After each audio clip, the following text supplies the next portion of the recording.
everybody, it is Calxiyn and Hunter here with some new RWBY videos for you guys. Today we are going to be talking about, this is basically, has nothing to do with any of the current episodes, which is good because I need some things to give Patreons so they don't all get mad at me, which you guys should be, by the way, to get early access to basically everything that we have ever done. That is the situation here. Anyways, so we are going to talk about why I think Emerald is gonna get the Maiden powers, and we're gonna relate this to Aladdin, actually. Okay. Why are you laughing like that? Prince Ali, fabulous. Do you want to go save the third station? You know, before the station? Hunter? Hey, Hunter, you see that? Yeah, you see? I fucking see No! it. That's not the right way! Listen, right? It's not my fault. I was here busy doing my stuff. Good job. Congratulations. Okay, so we have talked about this concept before, but why do you keep doing that? You don't like my feet, apparently. No! Okay, so anyway, we've talked about this before, but Weiss and RWBY and Blake and Yang, they all kind of have, even though they're obviously inspired by certain fairy tale gals, they're also, see, you didn't get any, you're not doing that great. Do you want me to play? I believe in myself. Okay. So anyways, we know that RWBY is Little Red Riding, but she's also Belle. Yang is the bear, but she's also Goldilocks, etc., etc., etc. You know, we don't need to kind of harp on that any more than we've already have. So I think that as much as Emerald is based off of Aladdin, I think that part of her is also Jafar. Continue. Okay, so this is why I think that she is gonna get the Maiden powers, okay? So are you ready? Sure. So, and remember that I'm talking about Disney's Aladdin, just because there isn't another Aladdin. Like, there's the, 40 Thieves thing, but there's not,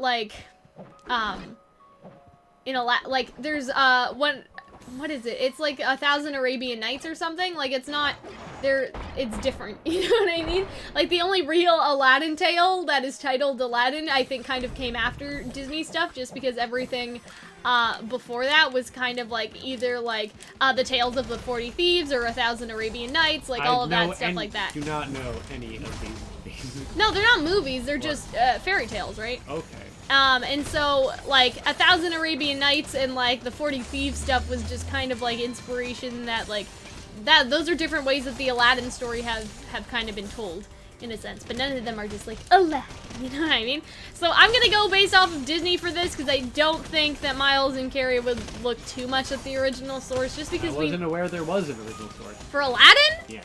Are you kidding? I generally did not. Oh, boy. Okay, so anyways, yeah, there is an original source, cool. or barely an original source, Disney chains a lot, from my knowledge anyways, but from what I was kind of trying to get at was, I'm gonna go off the Disney one just because it seems like that's where Miles and Carrie are going with characters such as Blake, because there's a lot of Beauty and the Beast relations, let's say, towards her and other characters that are from Beauty and the Beast. And they did they did specifically state, yes, we wanted to surround Blake with Belle-like items.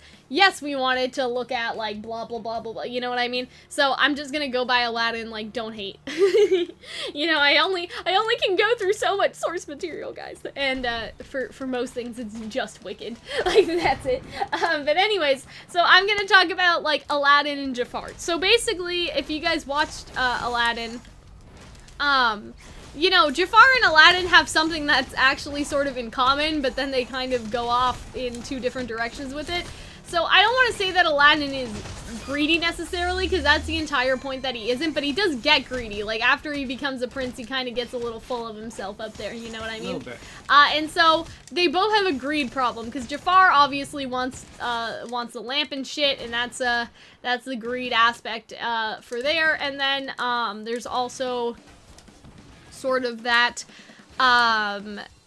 Jafar wants to be a sorcerer, he wants to be sultan, he wants to be all of these things, right? And Aladdin also makes those wishes. And so as much as I think the good quote-unquote aspects of Emerald's character are based off of Aladdin, I think that her more, I don't want to say her evil side, but her more greedy side is based more on Jafar. And so I have a couple of reasons for this. So you remember that scene when Emerald was in the jewelry shop? Yes. And she stole. Do you remember what she stole? Not entirely, no. Okay, well, she stole some jewelry, but I'm pretty sure that it was a ring. Keep in mind, I haven't watched Volume 3 in a while, so I could be wrong. But the comparison I really want to make is that, well, a couple things. So first, why I think that she's has Jafar elements is one, Jafar at the beginning steals a ring from the Sultan by hypnotizing him.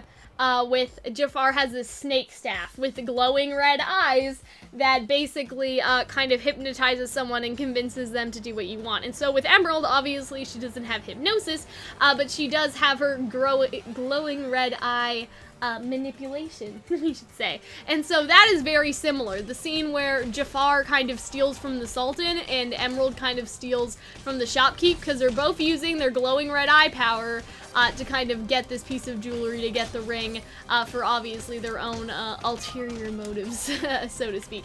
And so you have that first, right? Then you have the actual powers itself, right? And so when you think about it, that is kind of where Emerald is a lot like Jafar. She basically has Jafar's scepter power, but in her eyes. Like, they basically kind of achieve the same goal. Like, they don't do exactly the same thing, because there is a difference between, like, hypnosis and just making it so people don't see what's in front of them, like changing what people are seeing, but it's still mind manipulation to a certain extent, and so I feel like that is never something that Aladdin has in the movie, you know what I mean? So it's obvious to me they're not just looking at Aladdin, they're also looking at Jafar. So here's kind of why I'm thinking that Emerald may be a maiden, just because of this sort of line. Like with Jafar, what he wanted first, he wanted the sorcery thing, then he wanted, I think it was sorcerer, sultan, and then he wanted to become an all-powerful genie, right? And so think about it, like first, Emerald gets recruited with Cinder, right? And so that's kind of the first level, that's like sorcerer talk, right? Then she kind of gets it in with Salem, right? You know, like, you know, she says, she's like, yes, your grace, like sort of like that, when interacting with Salem, because Salem doesn't want Emerald to speak for Cinder anymore, so they do have kind of a direct contact, let's say, and so there's that as well, and then there's also sort of the third level, which would be the genie level, right? You kind of understand where I'm trying to go with this? So the reason why Aladdin tricks Jafar into becoming a genie is because it will trap him. Remember, like, ultimate cosmic powers, itty-bitty living space, right? So that's kind of the gist of that. And so I think that I'm impressed with your ability to quote Aladdin on the fly. The reason why I think that things are gonna work this way is I think that Emerald, we see her kind of sympathetic at the end. We see her like, yeah, I don't know if we should do this, and this also happens in Aladdin. Like, Aladdin becomes prince, and he's not sure if he should, like, tell Jasmine the truth. He has this very strange, like, I don't want to say guilt complex, but then he kind of looks over the city, similar to how Emerald does, and he's just like, oh, well, shit, it's kind of too late now, because obviously he's introduced as Jasmine's suitor, right? So he's kind of like, that's sort of like Emerald kind of standing with Cinder and watching the city burn, like, you know, it's a little too late to kind of go back in this situation. Yeah. You know what I mean? And so I think that the reason why is that now that Emerald is continuing to have more doubts, Salem is going to, like, give her one of the girls' maiden powers, like, of the next maidens that I guess we have, so she can give her ultimate cosmic powers, quote unquote, and then trap her, basically. Like, trap her with them. Because if you think about it, like, there's nowhere really for Emerald to run after she gets the maiden powers, right? Because she can either get hunted down by Salem again, and obviously she wouldn't want to go down that route, or she can go to Team RWBY and, like, hope that they won't slaughter her on sight.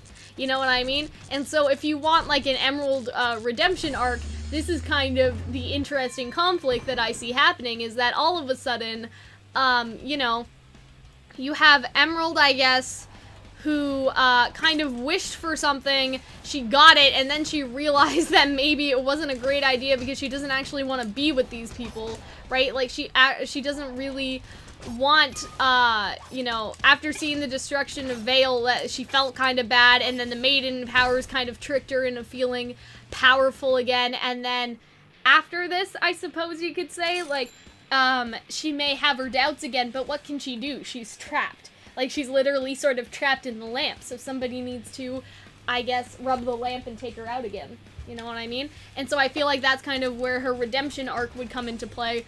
And, you know, there are other Aladdin movies in which, you know, Jafar becomes unleashed from the lamp and starts to wreak havoc again.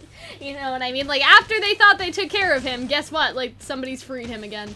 And now he's doing his thing, you know what I mean? And so I could see that maybe Emerald, you know, could be trapped in the lamp, and then Ruby kind of comes to her aid, and this is where Emerald's redemption arc kind of starts. And yeah, that's kind of all I had to say about that. I just think that... You know I'm a fan of that Emerald redemption arc. Yeah.